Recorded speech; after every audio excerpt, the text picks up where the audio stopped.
Poverty as we know it is a state in which one is less fortunate than most others and lacks the common resources needed to survive in the world today.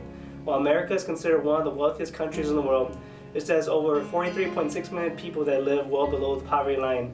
Statistics show that 1 out of 3 Americans will experience poverty within a 13-year period. Within that period, 1 in 10 Americans are poor for most of the time, and 1 in 20 are poor for 10 or more years. The United States has not always been the land of opportunity like most people thought it was. Even today, many Americans face the issues of poverty, such as food, clothing, and shelter. In the United States, the minimum rate for wages is $7.25, according to the U.S. Census Bureau. A family of 4 is considered poor if their income is less than $21,834. Still, $35,000 is believed to be the basic needs budget for a U.S. family of 4, 2 adults, 2 children.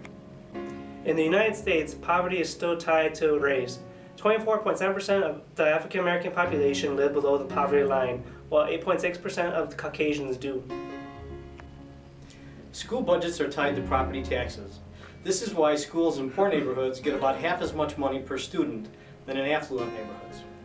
About 3/4 of the nation's schools report needing repairs, renovations, or modernization in order to reach good condition.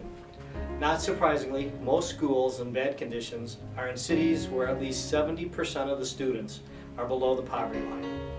This is no wonder why children of poor families are up to 6 times more likely to drop out than wealthier children.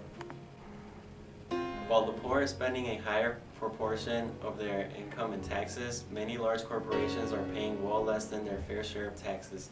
Citizens for Tax Justice, a legal group published by a study of taxes paid by the 280 most profitable U.S. corporations, reported that 40% of them paid an effective rate of 17.5% or less over the last 3 years, with 30 companies paying nothing and 67 companies paying less than 10%, which is less than the working poor.